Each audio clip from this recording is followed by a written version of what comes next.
ও আমার চাচা যান, এটাই কি বদরের ময়দান চাচা? ওই সময় ইবনে মাসউদ রাদিয়াল্লাহু আনহু বলেছিলেন, ও কুলিজা টুকরা বাচ্চারা, এটা জিহাদের ময়দান, এটা খেলা করার ময়দান নয়, এটা জিহাদের ময়দান, এটা খেলা করার ময়দান নয়। ও আমার কুলিজা টুকরা বাচ্চারা, এই ময়দান থেকে চলে যাও, এই ময়দান থেকে তোমরা চলে যাও, তোমরা এখনই মারা যাবে, তোমরা এখনই শহীদ হয়ে যাবে। ছোট্ট দুটি বাচ্চা ইবনে মাসউদ রাদিয়াল্লাহু তাআলা আনহুকে বললেন, চাচা যান, আমরা জিহাদের ময়দান থেকে যাব না, আমরা মাজারের কাছ থেকে বলে আসলাম আল্লাহ নবীর জন্য, আল্লাহ নবীর জন্য আমরা জিহাদ করব, যুদ্ধ করব। ও চাচা যান, কোথা আবু জাহাল, কোনটা আবু জাহাল, আমাদেরকে একবার দেখিয়ে দাও না। আবু জাহাল একটু আমাদেরকে দেখিয়ে দাও। ইবনে মাসউদ রাদিয়াল্লাহু তাআলা আনহু বলছে, বাবা জিহাদের ময়দান থেকে চলে যাও বাবা। তারা দুই ভাই বলছে, না,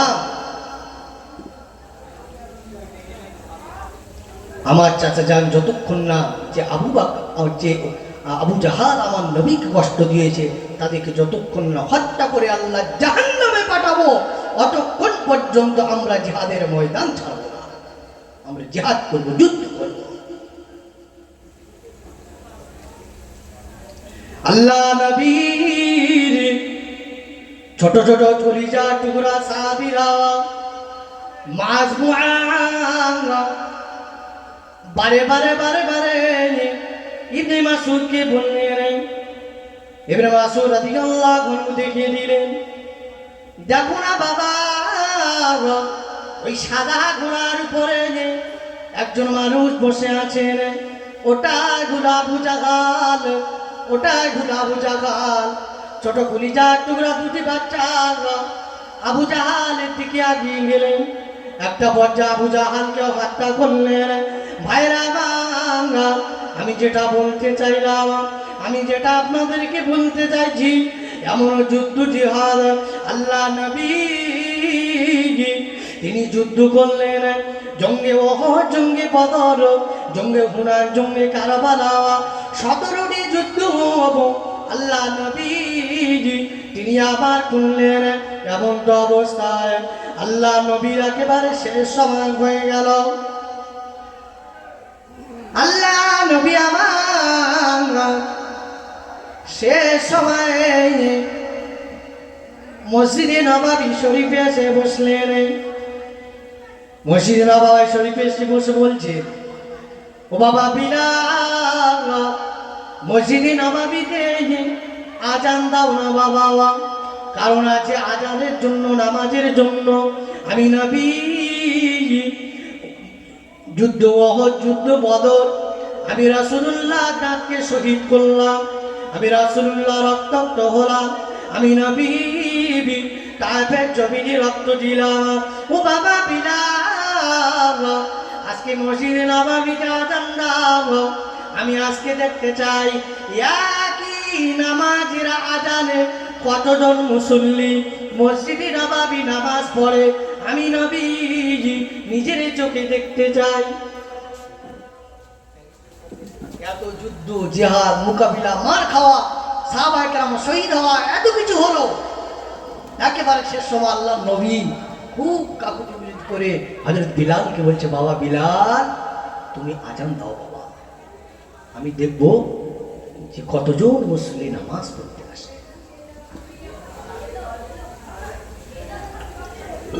হযরত বিলাল আজান দিয়ে দিলেন, হাইয়া আলাস সালাহ,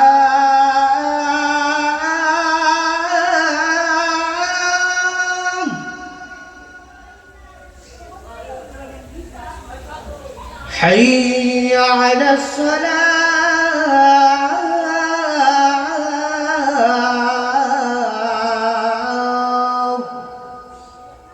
বিলাল মসজিদে নববীতে আজান দিয়ে দিলেন। হযরত বিলাল যখন নববীতে আজান দিলেন, বিলালের আজানের সাথে সাথে মসজিদে নববী শরীফের বাড়ি থেকে, তাঁবু থেকে, পাহাড়ের উপর থেকে, মসজিদে নববীর আশেপাশে থেকে পিঁপড়ের মতো বিল বিল বিল বিল বিল বিল করে মানুষ, পিঁপড়ের মতো বিল বিল বিল বিল করে মানুষ গোটা মসজিদে নববী শরীফটা একই আজানে, মসজিদে নববী শরীফ একেবারে কানায় কানায় হয়ে গেল। হৃদয় খুলে বলবেন না সুবহানাল্লাহ? মসজিদে নববী শরীফ একেবারে কানায় কানা মুসল্লি হয়ে গেল। আজান শেষ, নবী সাল্লাল্লাহু আলাইহি ওয়াসাল্লাম বসে আছে। আল্লাহ নবী আমার বললেন, ও বাবা বিলাল, ও বাবা বিলাল, ও বাবা আবু বকর, আজকে বলো না এই বিলালের একই আজানে মসজিদে নববী শরীফ কতজন মুসল্লি উপস্থিত হয়েছে বলো? কতজন মুসল্লি এসেছে বাবা? সব সাহাবীরা বললেন আল্লাহু ওয়া রাসূলুহু আলাম, আল্লাহ এবং আল্লাহ রাসূল ভালো জানেন।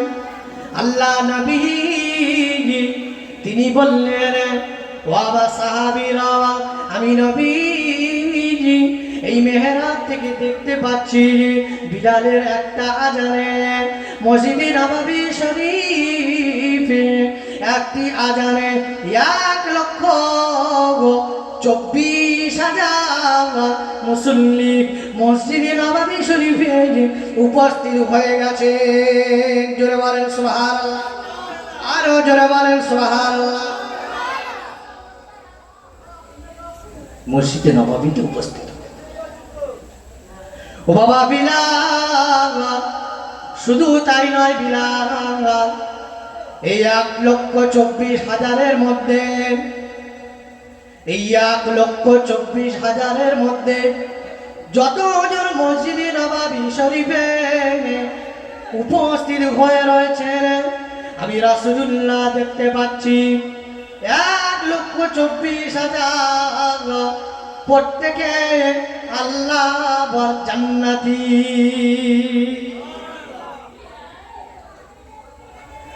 একই জামাতে 1,24,000 শুধু মুসল্লি না, একই জামাতে যে সমস্ত সাহাবাই কেরাম, আপনারা সাহাবী, মহিলা সাহাবী, ছোটখাটো বাচ্চা যারা এসেছে 1,24,000 সকলে আল্লাহর জান্নাতি। বাবা বেলাল শুধু তাই নয়, আমি নবী আমি দেখতে পেলাম 1,24,000 মধ্যে সবাই জান্নাতি। আবার এর মধ্যে 313 জন আল্লাহর জান্নাত সুসংবাদ প্রাপ্ত এবং 10 জন আশারায়ে মুবাশশিরা জান্নাতের সুসংবাদ প্রাপ্ত।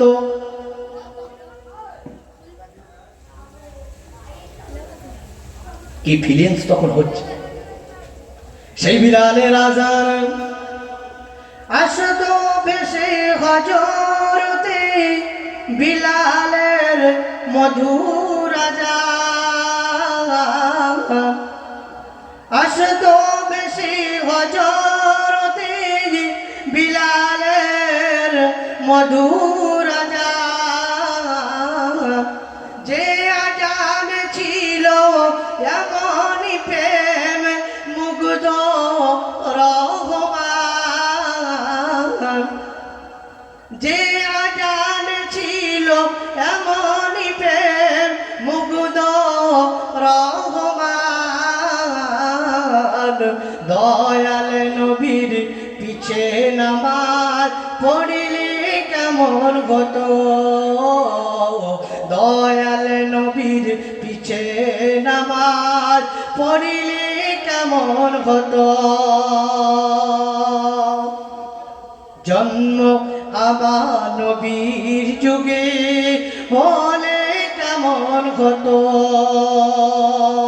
আসতো বেশি হযরতে বিলালের মধুর আজান যে আজান ছিল এমনই প্রেমে মুগ্ধ রহমান যে আজান ছিল এমনই প্রেমে মুগ্ধ রহমান আবু বকর ওমর ওসমান আলী দেখিলে কেমন কত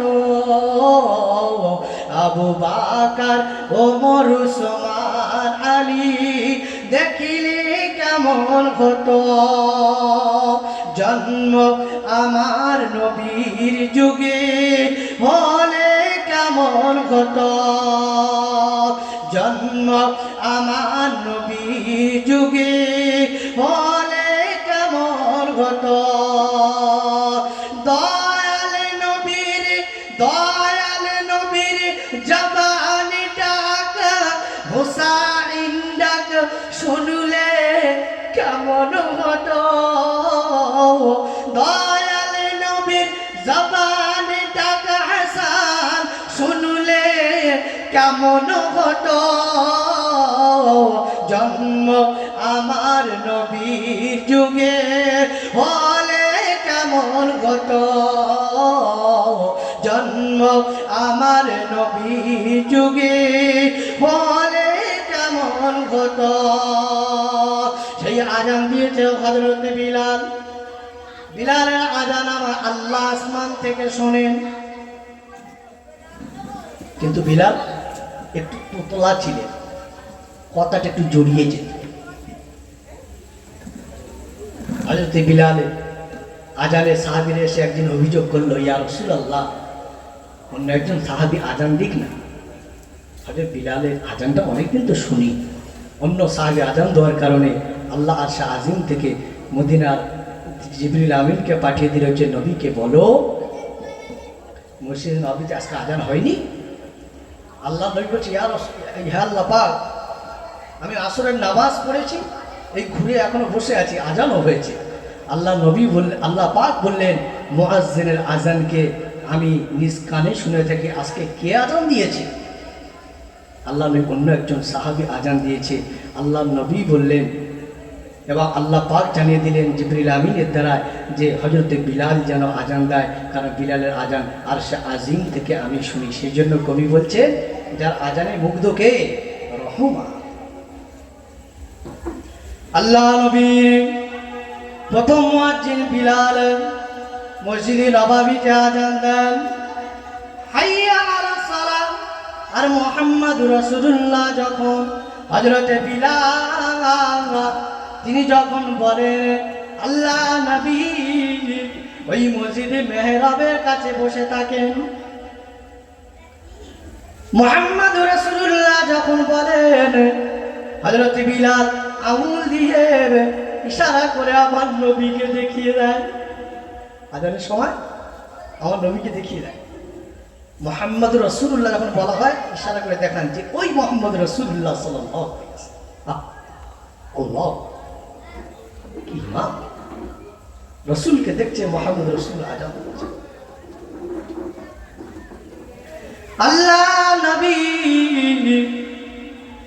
একটা পর্যায়ে জিহাদ যুদ্ধ মসজিদে নববী এমন করে নবী আমার মসজিদে নববী মুসল্লিদের দেখলেন মুসল্লিদের দেখে নিয়ে আল্লাহ নবী মসজিদে নববী শরীফ আসহাবে সুফফা রয়েছে ওই আসহাবে সুফফার সামনে এসে বসলেন আল্লাহ নবী আমার বললেন বিলাল তুমি মসজিদে নববী আজ পাওয়া মদিনা মানুষদের বলে দাও মদিনা মানুষদের জানিয়ে দাও তাদেরকে কি বলো আল্লাহ নবী তাদেরকে ডাক দিয়েছেন আল্লাহ নবীর পাশে সমস্ত মদিনার মানুষ মদিনার মেয়ে ছেলেরা মদিনার বেটা ছেলেরা মদিনার আবার বিদ্যা বনিতারা আল্লাহ নবীর একেবারে কাছে চলে আসলেন।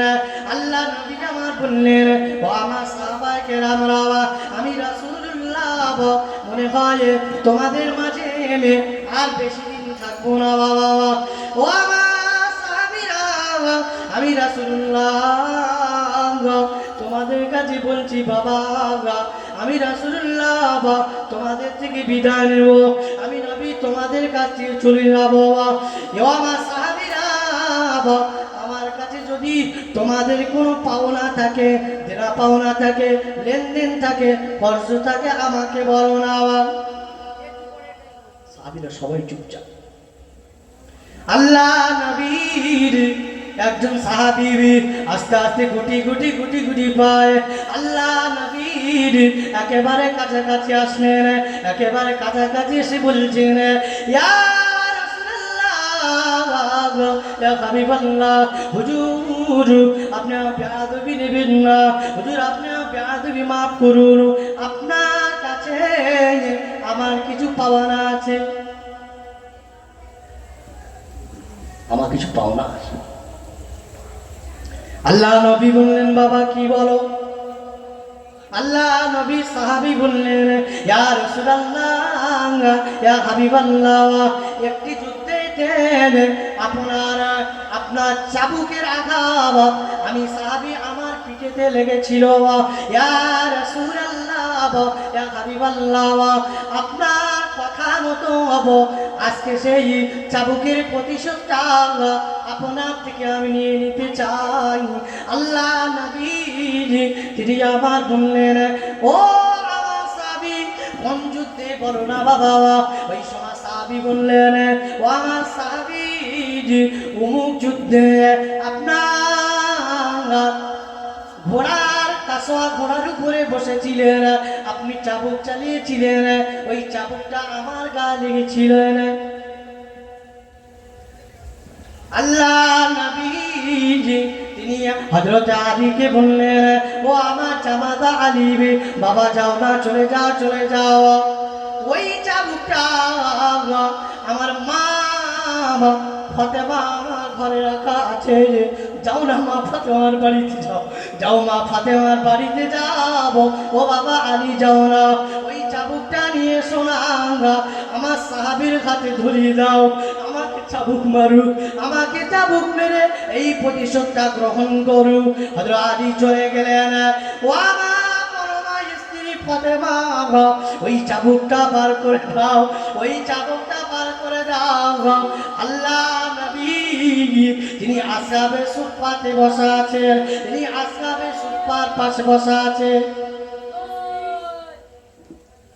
মা ফাতেমা বললেন, ও আমার হাবিবি, চাবুক নিয়ে আমার আব্বা জান কি করবেন? হযরত আলী সবকিছু খুলে বললেন। আম্মা যারা খাতুনে জান্নাত মা ফাতেমা রাদিয়াল্লাহু তাআলা আনহা হাসান হুসাইনকে পাঠিয়ে দিলেন, ও বাবা যাও না, তোমার নানা জানের পিঠেতে যেন চাবুক না পড়ে বাবা, তোমাদের পিঠটা পেতে দেবে বাবা, তোমার নানা জানের পিঠে যেন চাবুক না পড়ে, খবরদার বাবা, তোমার নানা জানের পিঠে চাবুক না পড়ে, তোমরা পিঠা খেয়ে যাও, দৌড়ে চলে যাও। হাসান হোসেন আল্লাহ নবীর পাশে উপস্থিত হয়ে গেলেন। নানা জান, ও আমার নানা জান, আপনার পিঠের উপরে চাবুক মারবেন না, আপনার কলিজা ছেড়া নাতি দুপায় আমরা আছি। ইয়া রাসূলুল্লাহ, আমাদের পিঠের উপরে চাবুক মারতে বলুন। আল্লাহ নবী আমার বললেন, বাবা হাসান, ও বাবা হুসাইন, তোমাদের পিঠে চাবুক মারলে কি আমি নবী আমার উপরে হকটা আদায় হবে, আমি নবী আখিরাতে আল্লাহর সামনে কাজ করা দাঁড়াতে পারবো না। বাবা হাসান, ও বাবা হুসাইন, সরে যাও বাবা, সরে যাও, আমার সাহাবীকে আমার কাছে আসতে দাও। আল্লাহ নবী তিনি চাবুকটা সাহাবীর হাতে তুলে দিলেন। আল্লাহ নবী সাহাবী চাবুক নিয়ে গুটি গুটি পায়, গুটি গুটি পায় আল্লাহ নবীর পিছনের দিকে আসলে, আল্লাহ নবীর পিছনের দিকে আসলে, আল্লাহ নবীর পিছনের দিকে এসে বলছে, ইয়া রাসূলুল্লাহ, ইয়া হাবিবাল্লাহ, হুজুর আপনি আমার বেয়াদবি মাফ করুন, হুজুর আপনি আমার বেয়াদবি ক্ষমা করে দেন। আপনি যখন আমাকে চাবুক মেরেছিলেন, আমার গায়ে কোনো জামা ছিল না, আমার গায়ে কোনো পোশাক ছিল না, আমার গায়ে কোনো কাপড় ছিল না। ইয়া রাসূলুল্লাহ, ইয়া হাবিবাল্লাহ, হুজুর আপনি তো জামা পরে আছেন, আপনি আপনার জামাটা খুলে দেন, আমাকে যেমন খালি গা, আমার গায়েতে যেমন আপনি চাবুক মেরেছিলেন, ইয়া রাসূলুল্লাহ আমিও সেভাবে খালি গা চাবুক মারতে চাই। আল্লাহ নবী উম্মাতে পাগল নবী, উম্মাতে দারদি নবী, আল্লাহ নবী আমার সঙ্গে সঙ্গে তারা জুব্বা জামাখানা খুলে দিলেন। আল্লাহ নবী জামাখানা খুলে দিলেন।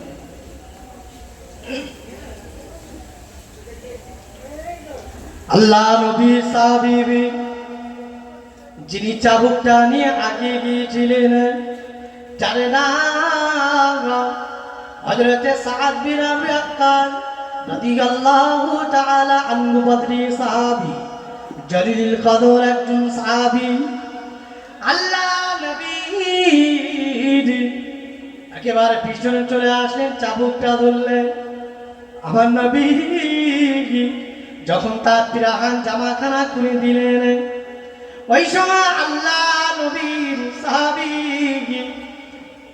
চাবুকটা নিজের হাতে থেকে ফেলে দিলেন, চাবুকটা হাতে থেকে ফেলে দিয়ে আল্লাহ নবীর মোহরে নবুয়াত বলে পিঠে কি জায়গা আছে, মোহরে নবুয়াত, ওই মোহরে নবুয়াতে আল্লাহ নবী সাহাবী জড়িয়ে ধরে চুমা খেয়ে নিলে। একটু জোরে হবে না? নারে তাকবীর।